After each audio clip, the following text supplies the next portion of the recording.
Welcome to this another video related to or devoted to duration.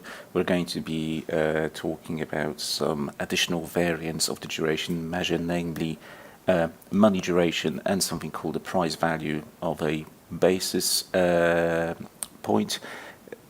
Nothing new here, it's just different expressions of what you already know, and we'll be also summarizing duration and measures we've encountered so far. Okay, so let's actually do that duration summary. Let's start with this duration summary and sort of take a step back, or a couple of steps back, and see where we've come from in terms of discussing duration. The first instance of duration that we encountered was Macaulay duration, abbreviated as MAC duration. Now, you may remember that in order to compute Macaulay duration, unless we were using the calculator, we had to build a table where in columns we had periods, time to receipt, then we had cash flows, PVs, present values of those cash flows discounted using the yield to maturity, and then we calculated weights, and then we multiplied the weight times the time to receipt. So what we got in effect was the weighted average time to receipt of bond cash flows,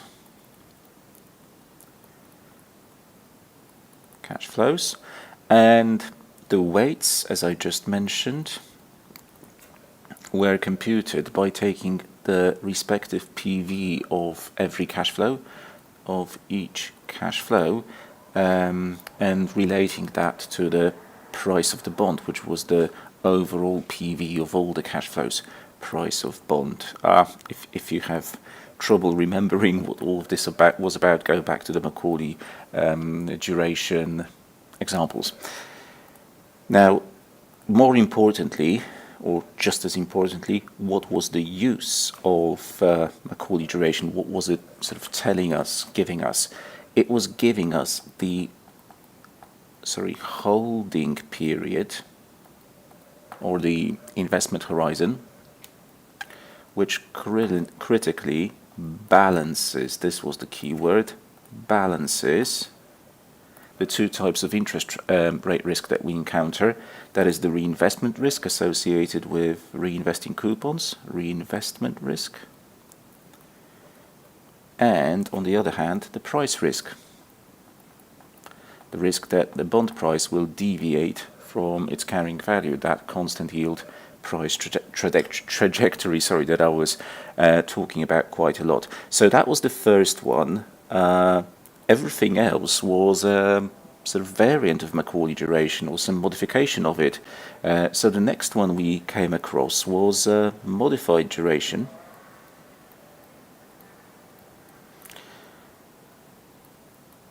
or mod duration,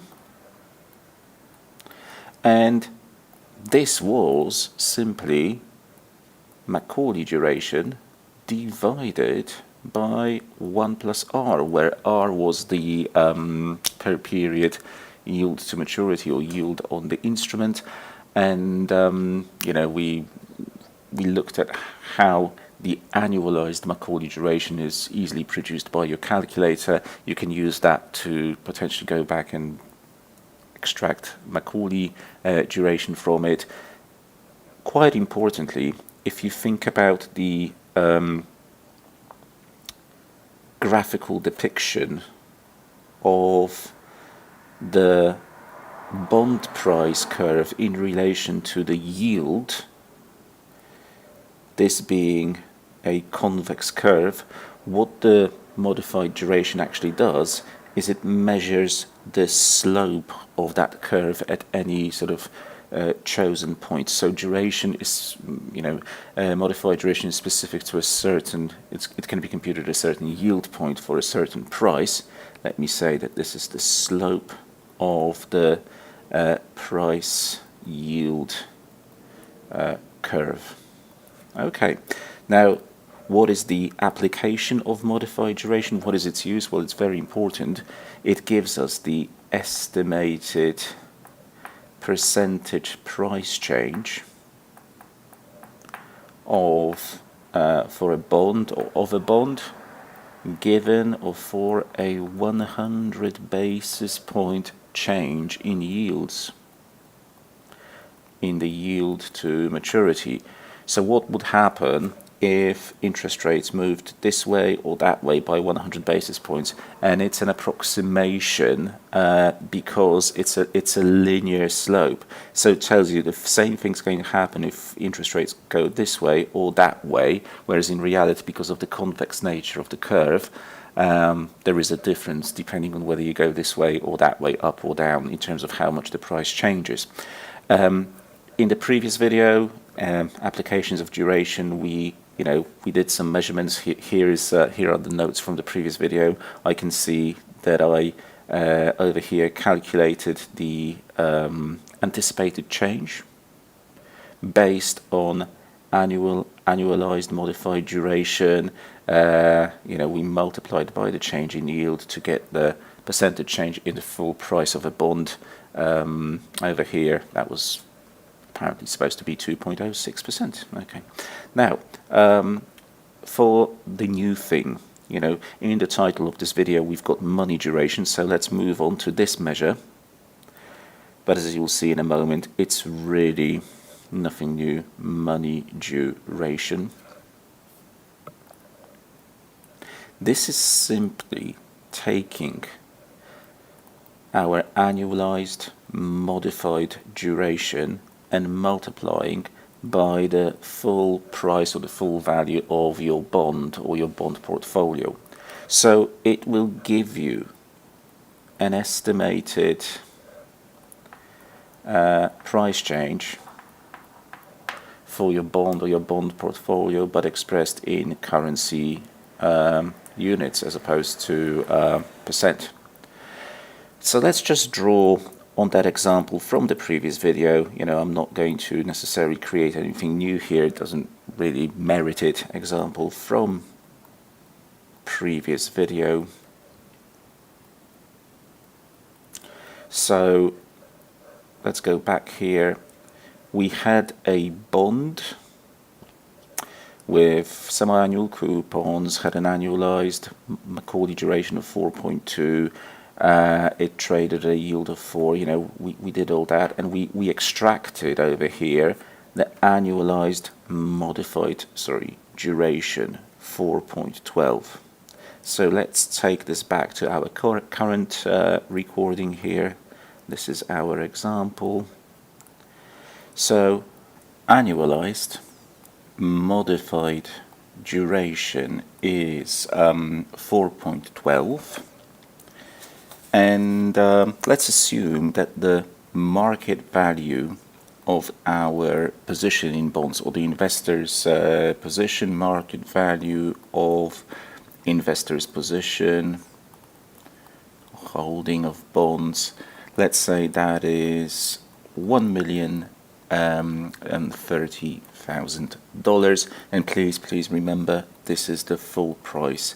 So if you're told there is a flat price, you still need to add accrued interest to get to the full price, providing obviously the bond is quoted somewhere in between coupon payment dates. Right. Computing money duration, as we just mentioned, is really simple. You have to take the annualized modified duration and just multiply by the market value of the investor's position, or in the case of a single bond, the market value of that. So in my case, it's going to be 4.12 times 1,030,000, and that obviously will give a figure which is going to be bigger than the value of the position. 1,030,000 times 4.12. Okay, that gives 4,243,600, which is a bit of a wacky number. Now, the way we're going to use it is that, knowing money duration, what we can do is easily anticipate what will be the change to the full price of the bond, because you have to take your money duration measure over here and multiply that by the change in yield. So let's say, e.g., the change in yield that we anticipate is 100 basis points, right? You take the money duration, 4,243,600. You multiply by the change in yield, 100 basis points, but please express this in decimal format. So 100 basis points is 1%. 1 percentage point, so that's 0.01. I've still got that money duration on my calculator. Let's multiply that by 0.01. Okay, and I get, and this is going to be absolutely in dollars, $42,436. So that's my expected approximate change as predicted by duration alone of the change to the bond price in response to a 100 basis point shift in yield, either up or down. Now for the final bit over here, that's the PVBP, the price value of a basis point, PVBP. Okay, let me write down the explanation of this price value of a basis point. Now a basis point, you should remember, is 1/100th of a percent, and this is very similar to money duration. It's going to give us an estimated price change for the bond. Just like here, we had estimated price change up here in currency units for a 100 basis points change in yield. Well, estimated price change, but for a or given a 1 basis point change in yield. And you could kind of say, well, surely I can take that number above and divide it by 100, and that will give me the PVBP. And in some ways you're right, but this PVBP, the way it is explained in your curriculum, is very specific. It's using the approximate modified duration formula, or an approach similar to approximate modified duration, where we were thinking of what happens to the price when the yields go this way, when the yields go that way, and drawing on a curve a sort of slope. So the way your book talks about this is PVBP equals the price value or the present value of the bond if yields go down minus the price value or the present value of the bond if yields go up, divided by 2, averaging these two. So this is the price for a 1 basis point increase in yields. This is the price of the bond for a 1 basis point decrease in yield or drop in yield. Let me just say before we start doing some numerical questions on this, that this measure is also known as the PV01, the PV01. That's the price value or the price value of a 0.1 of a basis point, or the dollar value of a 0.1 of a basis point. And as I said, this formula should look very similar to what we did with approximate modified duration. So let me say here, like approximate modified duration. And because of that, it's going to be especially useful for dealing with bonds with embedded options. For bonds with embedded options, where it would not necessarily be easy to calculate Macaulay duration, modified duration, and therefore money duration, which is a which is a function of modified duration here, with when you have bonds with options built in, embedded options like call options or put options, you really have to rely on these points on the curve, because you can't just use a single computation based on Macaulay duration. Right. Let me just show you how this would work. Let's use the data once again from. Let's do a bit of an example. Once again, using the data from the previous video again. In that previous video, we had also an example of a bond with 3 years to maturity, paying an annual coupon at 6% of par value, trading at a yield to maturity of 8%. And we did some stuff on over here on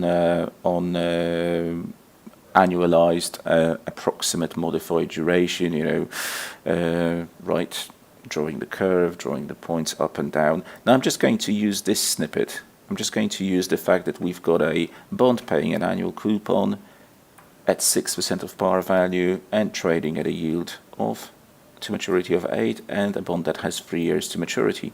So look, what we would need to do if we had to calculate the PVBP is, I guess I'm going to draw the curve because it's always easier for me to do it this way. Good. So imagine that over here we do have 8%, that's the current yield. And associated with that current yield is of course some price, PV0, that's what we called it in the previous video. Now I don't really care what the price is currently, that's not in my formula over here for PVBP. I just need to check what happens if yields drop by 1 basis point, or increase by 1 basis point, and drop by 1 basis point. So let's start with the increase, which we had, okay, I got this the other way around, didn't I? I wrote increase here, decrease, but it was completely not in line with the symbols. The minus here was supposed to symbolize a decrease, which gives you a price hike, and over here the plus was supposed to reflect an increase, which which causes the price to drop. Now it makes sense. Apologies for that. So if yields go up just 1 basis point, they will get to a level of 8.01. And of course I'm making this rather extreme on the curve, making this look as if it's a big change, but it's not, it's just 1 basis point. So let's take the calculator, clear the time value of money worksheet, and just input the data. So it was a bond with 3 years to maturity, so 3 for N. It has a yield of now 8.01, so 8.01 for I over Y. Its coupon, let me go back to the previous lesson, was supposed to be 6, okay. So 6 for PMT and 100 for FV. Let's compute PV. Alrighty, we've got 94 point, let's say 821. That's my PV for a price, for a yield increase. Sorry, not a price increase, a price drop, but resulting from a yield increase.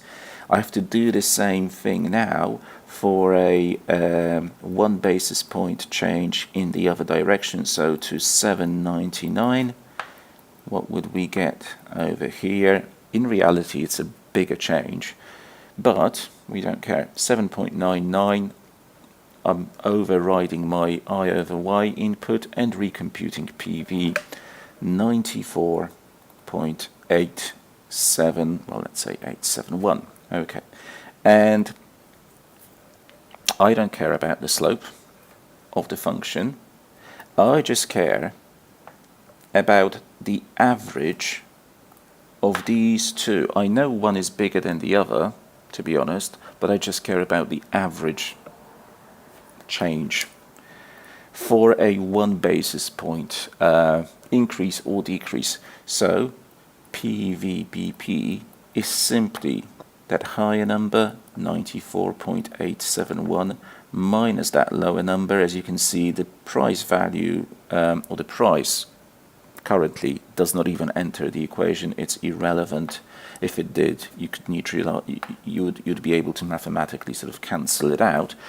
And this is what we do. We take the the higher number, minus the lower number divided by 2, and that is it. Let's check what that gives. 94.871 minus 94.821, okay, divided by 2, well, 0.025, and I guess you could say this is dollars per 100 of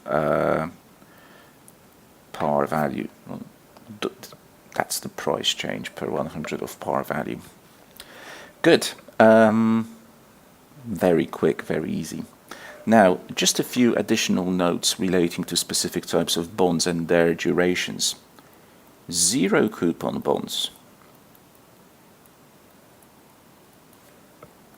Okay, when you think about zero coupon bonds, they obviously have just a single payment at their maturity date. Single payment at maturity. So thinking in terms of Macaulay duration, where you are doing time weighings, right? The weight of that final payment, given that all the value of the bond comes from that single final cash flow, the weight associated with that single cash flow would be 1. So the Macaulay duration of a zero coupon bond is simply its time to maturity, and of course its, as a consequence, its modified duration is going to equal that time to maturity, but divided by 1 plus r, right? That's what you do to compute modified duration. Now, another specific case that you need to be aware of, not really sure why, it's not very common, is perpetual bonds. For some reason, the curriculum gives you the formula. Perpetual bonds have no maturity date. They pay a fixed income, they pay a fixed coupon into perpetuity, and their Macaulay duration is given as 1 plus r divided by r, of course being the yield. Now, if you want to skip something, this is a formula I would easily skip. I don't think it's very likely to come up on the exam at all. Okay. Now, one that is important is FRNs, or floating rate notes, floating rate instruments. So bonds that pay a coupon with which is benchmarked to some market reference rate. And of course, these make interest payments on specific coupon dates, but there's also on those coupon dates a reset of the MRR, of the market reference rate, the benchmark rate. So every time there's a coupon being paid, we adjust to a new fresh MRR as the basis for the payment. And the important thing to appreciate is that there is only going to be interest rate risk associated or arises only in between the reset dates, so effectively between coupon payments. Reset dates, coupon payment dates, effectively. So these bonds will have a relatively low level of interest rate risk. Macaulay duration for them, and this is specific to floating rate instruments. So floating equals capital T minus small t divided by capital T, where capital T is the number of days in the coupon period, and small t is the number of days since the last coupon. we're talking about coupons here because it's on the coupon payment dates that the MRR also resets. So we plug in a fresh market reference rate as the base for our computation of coupon. And of course, this expression, if you take it in its entirety, represents the fraction or the proportion of the period until the next reset date, until the next coupon payment, or until the next reset date. So the less time there is until the next reset, the less Macaulay duration you've got. As you get closer to the next coupon payment and the reset of the MRR, the level of interest rate risk associated with the bond becomes smaller and smaller.